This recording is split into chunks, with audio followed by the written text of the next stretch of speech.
ایسے میں ماہ تربیت و تزکیے کا ان حالات کے ساتھ ورود، ان حالات کے ساتھ اس ماہ کا آنا یقیناً اللہ تعالیٰ کی کسی بڑی مصلحت کا حصہ ہے۔ اللہ تعالیٰ اس رمضان کو امت کی تربیت کے لیے کسی خاص پہلو سے استعمال فرمانا چاہتا ہے۔ آئیے اپنے شعور و فہم کا ممکنہ استعمال کرتے ہوئے اس پر غور کریں اور دیکھیں کہ ان حالات میں ہم ماہ رمضان کو اپنے اندر کس طرح کی تبدیلیوں کا ذریعہ بنا سکتے ہیں، پوری امت کے اندر اس کے ذریعے کیا تبدیلی لا سکتے ہیں، اور اس کو کس طرح بتائیں کہ یہ ماہ ہمارے لیے ایک تبدیلی کا مہینہ بن جائے۔ عزیزان گرامی، اس پر غور کرنے سے پہلے تھوڑا رمضان مبارک کے مقاصد پر ہم غور کریں۔ قرآن مجید میں بڑی وضاحت کے ساتھ یہ بات کہی گئی ہے کہ رمضان المبارک ماہ قرآن ہے۔ اس کی عظمت کا اصل سبب یہ ہے کہ اس ماہ میں قرآن نازل ہوا۔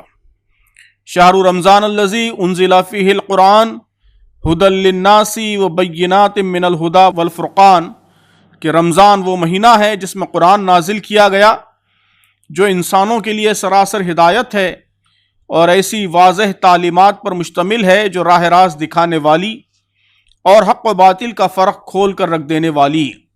پھر اس ماہ میں روزے فرض کیے گئے ہیں، اور قرآن مجید نے یہ بات بھی کہی ہے کہ روزوں کا مقصد تقوی کی افزائش ہے۔ یا ایھا الذین آمنوا کتب علیکم الصیام کما کتب علی الذین من قبلکم لعلکم تتقون، اے لوگو جو ایمان لائے ہو، تم پر روزے فرض کر دیے گئے ہیں جس طرح تم سے پہلے انبیاء کے پیرووں پر فرض کیے گئے تھے، اس سے توقع ہے کہ تم میں تقوی کی صفت پیدا ہوگی۔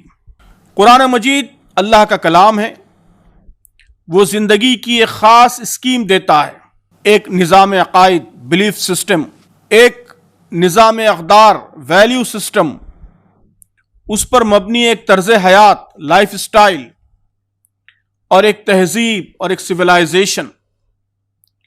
تو قرآن کی تجویز کردہ انسانی زندگی کی یہ اسکیم، یہ اللہ کی بنائی ہوئی اسکیم ہے اور انسانوں کی بھلائی کے لیے ہے۔ اسی میں انسانوں کی دنیا اور آخرت کی کامیابی کا راز پوشیدہ ہے۔ قرآن کی اس اسکیم کو اپنی زندگی کا حصہ بنانے کے لیے، یعنی اسے انٹرنلائز کرنے کے لیے، ضروری ہے کہ ہمارے اندر سیلف کنٹرول ہو، قرآنی قدروں پر عمل کے لیے قوت ارادی ہو، ول پاور ہو۔ جن باتوں سے اللہ تبارک و تعالی ہم کو روکنا چاہتا ہے اس سے رکنے پر قدرت ہم کو حاصل ہو۔ جو باتیں اللہ تبارک و تعالی کرنے کا حکم دیتا ہے اسے انجام دینے کے لیے ارادے کی قوت ہمارے اندر ہو، ول پاور ہو، اللہ کا ڈر ہو، محتاط اور کنٹرولڈ زندگی کی عادت ہو، اسے قرآن تقوی کہتا ہے۔ تو رمضان کیا ہے؟ رمضان اس تقوی کی افزائش کا ذریعہ ہے۔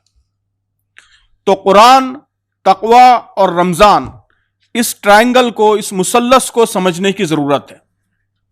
رمضان ایک ماہی ٹریننگ کورس ہے جس سے اللہ تعالیٰ ہر سال مسلمانوں کو گزارنا چاہتا ہے تاکہ وہ تقوی حاصل کریں اور تقوی کے نتیجے میں سال بھر قرآنی زندگی اختیار کرنا ان کے لیے آسان ہو جائے۔ یہی وجہ ہے کہ قرآن تقوی کو بہت اہمیت دیتا ہے۔